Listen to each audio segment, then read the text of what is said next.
여러분 영어 단어 중에 라이벌이라고 하는 단어 잘 아실 겁니다. 라이벌 관계에 있다. 그 라이벌이라는 단어가요, 또 다른 단어 리버라고 하는 단어와 같은 뿌리에서 나온 말이라고 합니다. 즉 무슨 얘기냐면 경쟁자들, 라이벌은 같은 물을 먹고 마시는 사람들 사이에서 나온다라는 뜻이 함축되어 있다는 것이죠. 동일 분야, 동일 업종에서 라이벌은 생기게 마련입니다. 우리나라 정치사에 보면 누가 라이벌이었죠? 김대중, 김영삼 씨가 오랫동안 라이벌이었죠. 우리 야구 선수 그러면 우리 선동열, 최동원 선수가 서로 라이벌 관계에 있었고요. 또 가수를 얘기하면 누구죠? 나훈아, 남진 씨가 서로 라이벌이고, 대학 그러면 어디죠? 연대와 고대가 라이벌 경쟁의식이 굉장히 강합니다. 그 경쟁 관계에 있는 당사자들은 말할 것도 없고, 옛날에 그리고 이제 저는 나이가 먹어서 그렇지만 또 젊은 세대들은 또 뭐 있어요. H.O.T 하면 또 누가 이렇게 있잖아요. 근데 옛날에도 그렇고 이 김대중, 김영삼 이렇게 막 대통령 선거에 나오면 그 지지자들이 막 서로 막 험담하고 헐뜯고, 그리고 우리 옛날에 남진, 나훈아 씨도 무슨 사건도 있었죠. 막 누가 와서 칼로 공격하고, 그렇게 경쟁 지지자들이 과열되다 보면 여러 가지 문제도 발생을 하는 것을 봅니다. 사람들이 흔히 선의의 경쟁을 해야 된다 그런 말을 하죠. 선의의 경쟁. 근데 여러분, 이 말 자체가 모순이에요. 선의는 배려하는 거잖아요. 경쟁은 싸워서 투쟁심을 가지고 이기는 거잖아요. 그러니까 선의와 경쟁은 서로 공존할 수 없는 개념이에요. 그러니까 선의의 경쟁이라는 것은 말은 뭐 할 수 있어도 사실은 있을 수 없는 그런 일입니다. 경쟁은 경쟁의식이 굉장히 투철해요. 그래서 반드시 그 끝에 승자가 있고 패자가 나오게 마련이에요. 물론 간혹 무승부가 될 수 있어요. 근데 무승부는 다시 재대결을 해야 합니다. 반드시 경쟁은 승자와 패자를 가늠해야 되는 것이에요. 그러니까 경쟁의식은 내가 저보다 낫다는 감정에서 출발하고 그거를 반드시 만족하려고 하는 그런 의식이기 때문에 굉장히 투철하고 한치의 양보가 있을 수 없다는 것이에요. 이게 경쟁의식이에요. 이게 라이벌의식이에요. 자, 여러분, 교회는 어떨까요? 교회도 라이벌 의식이 있어요. 제가 이렇게 가만히 보니까 교단 간에 그런 게 많이 있습니다. 우리 장로교단이, 감리교단이 서로 라이벌 의식이 있어요. 뭐 침례교, 성결교 전부 다 우리가 옳다고 그런 라이벌 의식이 있고요. 또 교회 안에도 큰 교회들을 보면 교회들 간에 라이벌 의식이 있고, 또 목사님들도 보면 또 라이벌 의식을 가지고 있는 그런 목사들도 많이 있는 것 같아요. 또 교회 안으로 들어가 보면 교회 안에도 라이벌이 있는 세력들이 있어요. 자, 그 라이벌 의식을 가지고 막 교회 안에서 뭔가 막 분투를 합니다. 그리고 또 거기에 또 누군가를 양쪽을 지지하는, 이쪽 저쪽을 지지하는 그런 세력들이 양분되어 있는 것을 볼 수 있어요. 결국 그것이 서로 부딪히기도 하는 그런 경험을 우리가 합니다. 근데 결론적으로 경쟁 의식과 경쟁 관계가 교회 안에 있다는 것은 불행한 거예요. 그건 바르지 못한 겁니다. 뭐 여러 가지 이유를 들 수 있겠습니다만 한마디면 딱 끝나요. 신앙 고백. 그 교회가 누구의 교회냐는 고백을 하면 끝이 납니다. 누구의 교회야 되죠? 주님이 핏값으로 세우신 주님의 교회이기 때문에. 그 안에서 어떤 세력들이 양분되고 경쟁하고 서로 지지하고, 결국 제가 그랬죠. 경쟁의식의 끝은 승자와 패자로 나뉘는 싸움인데 그렇게 되어서는 곤란하다는 것이에요. 그런데 역사적으로 보게 되면 교회가 늘 분쟁했고 파당이 생겼고, 그리고 경쟁하는 일들이 멈추지 않았던 것 같아요. 성경에도 그 사실을 기록하고 있습니다. 자, 사도 바울이 보낸 편지 중에 고린도 교회에 보낸 편지를 보게 되면 그 고린도 교회가 지독한 파당으로 서로 경쟁 의식이 부추기고 서로 막 공격하고 하는 그런 문제로 사람들이 다 갈라져 있었어요. 여러분 아시는 대로 항구 도시 고린도에 가서 복음을 전하고 교회를 세운 분이 바울이에요. 근데 사도 바울은 본래 하나님께 받은 소명이 이방인들의 지역을 돌아다니면서 교회를 세우고 복음을 전하라는 선교사 사명을 받았기 때문에 한 곳에 오래 머물러 있지 못해요. 고린도 교회를 세우고 사도 바울은 떠납니다. 그랬더니 그 다음에 그 교회를 목양하고 잘 키워냈던 분이 바로 아볼로 목사예요. 그러니까 나중에 이 교회가 어떻게 되냐면 바울파가 생기고 아볼로파가 생기는 거예요. 또 뭐가 있었죠? 그리스도파가 생기고 예수파가 생겨가지고 서로 안에서 막 서로 양분돼 있어 막 경쟁을 하고 서로 분당을 짓고 파벌이 일어나고, 그런 소식을 바울이 듣고 쓴 편지가 고린도에 보내는 첫 번째 편지거든요. 여러분, 신랄하게 사도 바울이 그 고린도 교회 성도들을 책망합니다. 그 양분되고 경쟁하는 것을. 자, 이렇게 책망하죠. 고린도전서 3장 3절을 보시면 너희는 아직도 육신에 속한 자로다. 육신에 속해 있다는 것이에요. 너희 가운데 시기와 분쟁이 있으니 어찌 육신에 속하여 사람을 따라 행하는 것이 아니겠느냐, 이렇게 수사적 표현으로 책망을 한다는 것이에요. 그럼 이 얘기는 역으로 얘기하면 교회는 어디에 있어야 된다는 거예요? 믿음 안에 있어야 된다는 것이에요. 하나님의 말씀 안에 교회가 있을 때 이런 육신에 속해 있는 여러 가지 경쟁의 문제들을 서로 양분되고 파당짓고 분당하고 싸우고 승리와 패배가 나누는 일이 멈출 수 있는 것은 어디 안에 우리가 거해야 된다는 거예요? 하나님 말씀 안에 있어야 되고, 신실한 믿음 안에 교회가 있을 때, 그럴 때 우리는 이 문제를 극복할 수 있다는 그런 책망의 소리로 들을 수 있어야 되겠죠. 자, 오늘 우리가 함께 읽은 본문, 요한복음의 본문에 보게 되면 예수님과 세례 요한이 주인공이에요. 제가 오늘 그 세례 요한과 예수님의 사역을, 스포트라이트를 이렇게 말씀의 빛을 비추어서 그 말씀의 의미를 한번 찾아가 보고자 하는데요. 마태마가 누가, 이 공관복음서잖아요. 이 마태마가 누가복음이 전하는 세례 요한, 그리고 요한복음, 네 번째 복음서인 요한복음서가 소개하고 있는 세례 요한의 이야기가 조금 달라요. 여러분, 마태마가 누가, 즉 공관복음서에서는 세례 요한의 역할이 어느 날 갑자기 유대 땅에 이상한 옷을 입고 이상한 음식을 먹는 사람이 나타나서 그들에게 막 말씀을 전합니다. 근데 사람들이 성전에서는 경험하지 못했던 굉장한 파토스를 느끼는 거예요. 그래서 거기에 막 심취합니다. 말씀의 권세가 있었어요. 그랬더니 다 어디로 오라고 그러냐면 요단강으로 오라고 그러더니 거기에서 사람들에게 말씀을 설파하고, 그리고 그들에게 물세례를 베풀어서 그들의 죄가 용서받았다고 선언해주는 그런 요한 얘기가 잠깐 나오죠. 예수님이 거기에 가서 요한에게 세례를 받으셨죠. 자, 그리고 난 다음에 공관복음서는 곧이어서 곧바로 헤롯 분봉왕에 의해서 세례 요한이 죽었다는 소식을 전해요. 그게 세례 요한에 대한 공관복음서의 기록의 전부예요. 근데 요한복음은 다릅니다.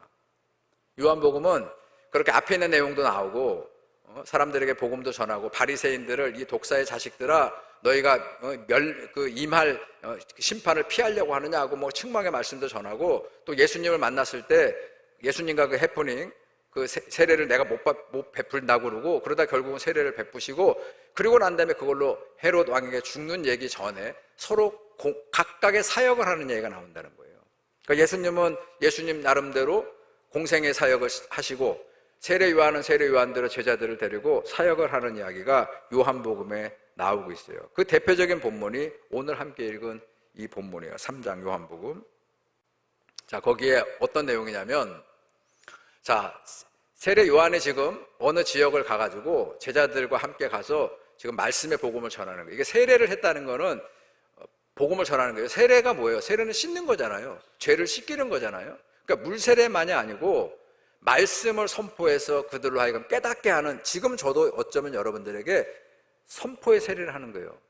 그러면 우리가 자각을 하고 깨닫고 돌아서고 하나님의 뜻을 분별하고 그 뜻을 따라 살도록 독려하고 결단을 하고 성령의 도우심을 기도하고, 그런 지금 사역을 예수님도 하시고 세례 요한도 하고 있는데, 자, 그런데 이렇게 제가 물을게요. 예수님하고 세례 요한을 단순 비교하면 누가 원조예요? 특히 세례는 누가 원조입니까? 우리 족발집 가면은 누가 원조냐가 굉장히 중요하잖아요. 자, 세례는 누가 원조입니까? 요한이 원조예요. 예수님도 그 요한에게 물 세례를 받으셨으니까요. 자, 그런데 둘 다, 예수님도 세례 요한도 지금 사역을 각각 하고 있는데 오늘 본문의 22절을 보시기 바랍니다. 거기에 이런 기록이 되어 있어요. 자, 시간이 좀 지난 거예요. 그 후에 그 예수님이 이제 세례를 베푸고 난 그 후에 예수께서 제자들과 유대 땅으로 가서 거기 함께 유하시며 뭐를 베푸셨다고요? 세례를 베푸시더라. 그럼 예수님도 물 세례를 베풀었어요? 그건 모르겠어요. 그러나 적어도 세례가 물 세례만 있지 않아요. 말씀 세례도 있고 성령 세례도 있어요. 그러니까 세례는 뭐라고요? 우리들의 죄와 허물을 스스로 자각하게 만들고 그 죄를 씻기고 벗겨내는 게 세례잖아요. 그러니까 예수님이 하나님 나라의 복음을 전파하시고 그 다음에 귀신 들린 사람들을 쫓아내시고 이거 다 세례예요. 병든 사람들을 다 치유하시고, 그러니까 말씀과 성령으로 예수님이 가르쳤다는 것이죠. 그런데 이때 요한 사도, 세례 요한도 가르쳤어요. 근데 그 다음 절 보세요. 자, 23절 보니까 세례 요한은 어디에서 제자들과 가르쳤다고요? 살렘 가까운 에논에서 세례를 베풀었다. 그렇게 되어 있습니다. 에논은 사마리아 성읍입니다. 그러니까 세례 요한이 요한복음에 따르면 사마리아 지역을 가서 지금 예루살렘하고 아주 멀리 떨어져 있는 곳이 아니에요. 근데 거기에 가서 지금 복음을 전하고 있는데, 자, 그런데 그 복음을 전하고 있는 와중에 그 요한의 제자 한 사람이 불이 나게 달려오는 거예요. 그리고 그 스승에게 이렇게 상황을 전합니다. 자, 그게 26절입니다. 자, 뭐라고 세례 요한에게 말을 전했냐면, 자, 그들이 요한에게 가서 이르되 랍비여, 선생님과 함께 요단강 저편에 있더니 곧 선생님이 증언하시던 이가 세례를 베풀매 사람이 다 그에게로 가더이다. 자, 제자들이 지금 요한 스승에게 와서 전하는 말인데, 저는 이 말에 독이 묻어 있어요. 여러분, 여기에 우리가 넘어갑니다, 다. 그러니까 요한이 그 예수님의 사역을 듣고 그 경쟁 심리가 생기고 좀 이렇게 시기하는 게 아니고, 항상 누가 문제냐면 어떤 말을 전하는 사람들이 문제예요. 오늘 이 본문의 26절은 요한의 제자들이 분이 난 거예요. 요한의 제자들이 시기가 난 거예요. 요한이 아니고. 그래서 정말로 예수님에게 모든 사람들이 다 갔을까는 의문이에요. 우리 보통 얘기할 때 과장해서 얘기하잖아요. 다 그렇게 됐다고 그러고 다 저렇게 됐다고 그러고. 오늘 세례 요한의 제자들이요, 지금 예수님의 사역이 지금 아주 그냥 활성화되어 있는 건 맞는데, 그거를 보고 시기가 올라와서 지금 자기의 스승에게 이렇게 전하는 겁니다. 다 어디로 갔다는 거예요? 예수님에게 갔다는 것이에요. 자, 이 말을 들은 보통 사람들 같으면 어땠을까요? 아까 제가 얘기했죠. 세례는 누가 원조라고요? 세례 요한이 원조예요. 그러면 엇비슷하다는 얘기를 들어도 기분이 나쁠 수 있는데, 엇비슷하다고만 얘기 들어도 자존심 상할 수 있어요. 근데 오늘 제자들은 와가지고 뭐라고 얘기합니까? 다 예수님께 간다는 거예요.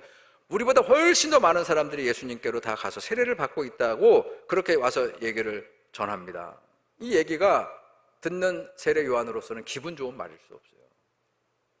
기분이 상할 수 있고, 자존심이 상할 수도 있고, 시기심이 올라올 수도 있고.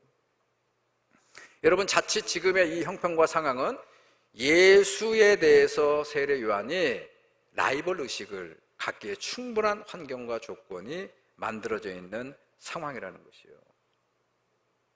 더군다나 여러분, 복음서가 전하는 세례 요한이 분량은 작지만 그 성정이 어떻죠?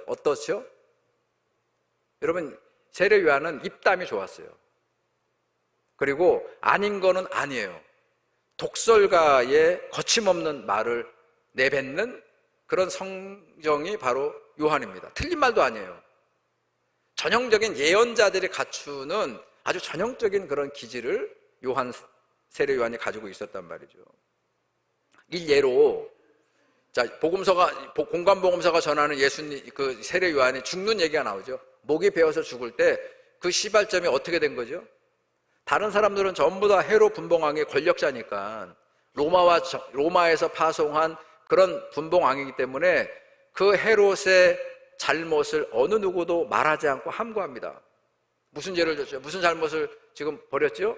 자기의 이복 동생인 빌립이 죽으니까 그 아내를 자기 여자로 취한 거예요. 이거는 이 헤롯도 반쪽은 유대인이거든요. 헤로디아도 유대 사람이거든요. 이거는 유대인으로서 율법을 지키는 사람들로서는 있을 수 없는 일이에요.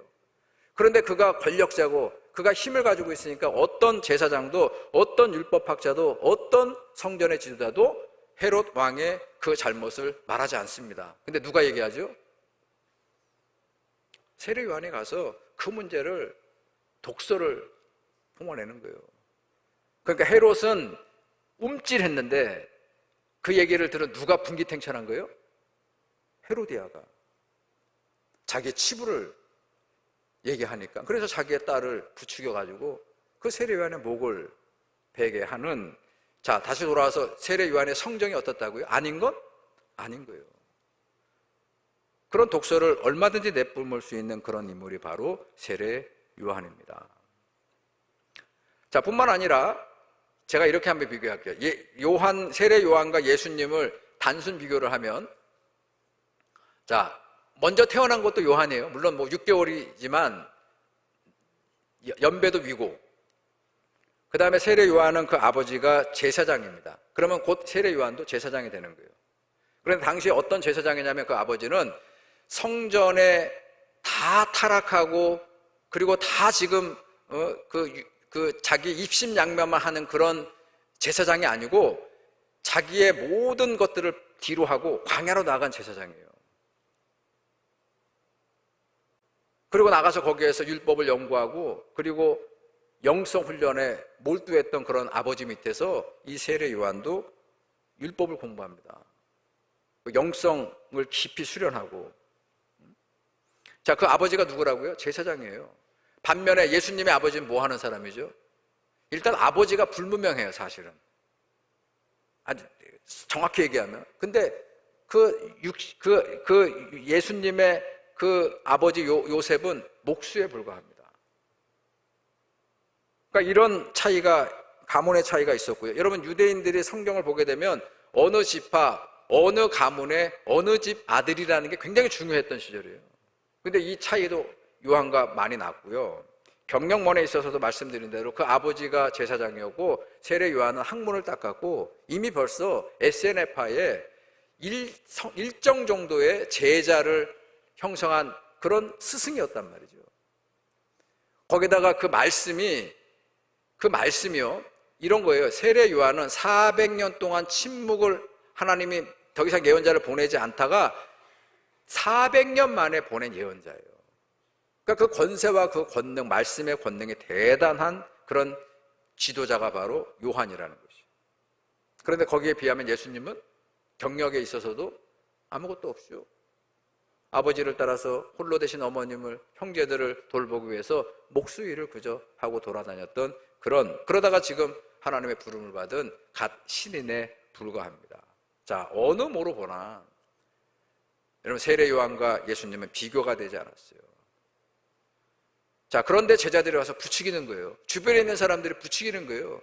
그렇게 스승과 랍비와 서로 경쟁이 되지 않는 그 예수에게 더 많은 사람들이 가서 지금 은혜를 받고 있고 더 많은 사람들이 글로 몰려가서 세례를 받고 있다고 그렇게 전언을 했어요. 자, 저는 여기에서 세례 요한의 댐데미를 보는 거예요. 자, 세례 요한의 신앙과 인격을 봅니다. 그의 반응이 어땠지요?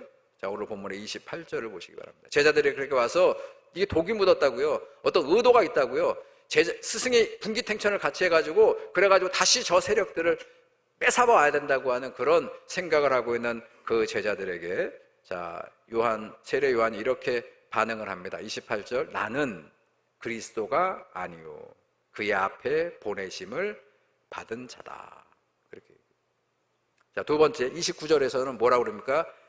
그러니까 이거는 그 결혼잔치 얘기를 하는 거예요. 결혼잔치에 누가 주인공이냐? 그건 신랑입니다. 신부를 취하는 자는 신랑인데 나는 신랑이 아니라는 거예요.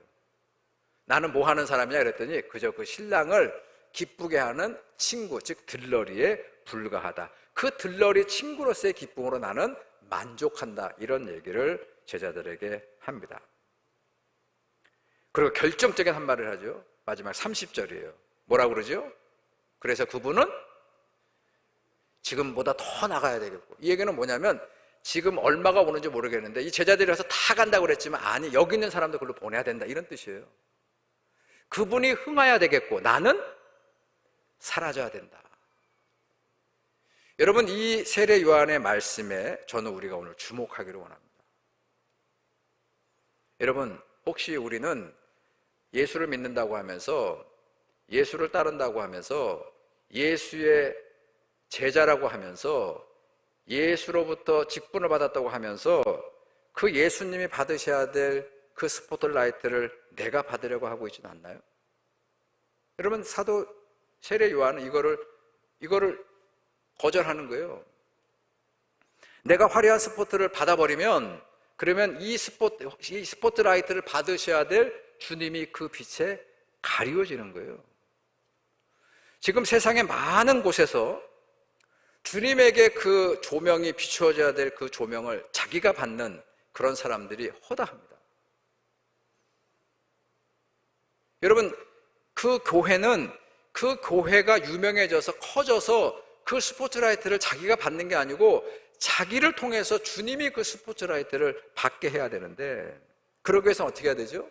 오늘 세례 요한처럼 나는 주인공이 아니라는 의식, 나는 사라져야 된다고 하는 그런 생각을 가져야 되는데, 여러분, 내가 사라져야, 여러분, 교회가 조명 뒤로 사라져야 나를 통해서, 그 교회를 통해서 주님이 그 스포트라이트를 받는 거예요.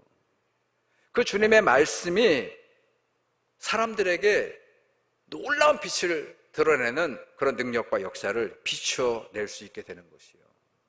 그리고 그렇게 우리가 세례 요한처럼 뒤로 물러나고 우리가 그 조명 밖으로 나가야 결국 그도 사는 거예요. 왜?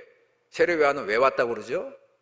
나는 그분의 길을 닦으러 온 것이고, 나는 그분은 이 길을 완성하러 오신 거거든요. 그러니까 세례 요한이 이 땅에 와서 마지막 목이 베어서 죽는 그의 생애가 정말로 빛을 발하기 위해서는 누가 성공하셔야 되는 거예요? 예수 그리스도께서. 이 땅에 오신 그 목적이 성공했을 때 비로소 그 길을 닦았던 세례 요한도 그 역할이 빛을 내게 되는 그 사실을 요한은 분명히 알았고, 그 말씀을 지금 제자들에게 말하는 것이고, 그 얘기는 곧 뭐겠습니까? 경쟁하지 말고 너희들도 어디로 가라는 얘기예요? 저는 이렇게 이 말씀을 읽어요. 너희들도 짐 싸서 어디로 가라는 거예요? 예수님께 가라는 거예요. 그들을 출가시키는 거예요. 그래서 가서 뭐 하는 거예요? 나를 도왔듯이 예수님의 하나님 나라의 복음의 사역이 성공하도록, 그렇게 거기에 가도록 그렇게 제자들을 권면했다는 것입니다. 여러분, 저는 이 영적인 분별이 우리 가운데 있게 되기를 원합니다. 내가 주인공이 돼서는 안 됩니다. 우리가 주인공이 돼서는 안 돼요. 교회가 주인공일 수 없습니다. 우리는 어떤 직분자든 또 어떤 교회든 그 직분자와 교회와 성도들은 주님을 비춰내는 것이에요.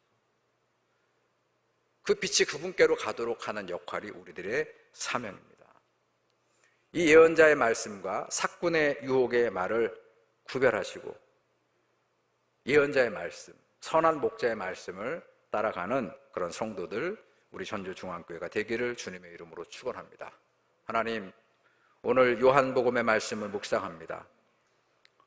세례 요한에게 세례를 받으신 주님께서 유대 땅에 들어가셔서 말씀의 세례를 선포할 때에 세례 요한도 제자들과 더불어 함께 에논 사마리아 성읍으로 가서 사람들에게 말씀을 선포할 때 일군의 제자들이 달려와서 부추기는 말을 전하지만 세례 요한은 자기의 이 땅에 온 사명, 자기의 본분을 분명히 고백하고, 나는 신랑이 아니고 들러리에 불과하고 나는 그리스도가 아니고 그리스도의 길을 닦으러 왔던 세례 예언자임을 그가 고백했던 것처럼, 오늘 우리가 하나님의 영광, 하나님의 말씀이 이 땅에 비춰지기를 위해서 우리가 늘 사명을 감당할 뿐만 아니라 그 모든 스포트라이트를 우리 주님께로 돌리는 그런 겸손한 믿음으로 주님의 교회를 섬기는 일꾼들 되게 도와 주시옵소서.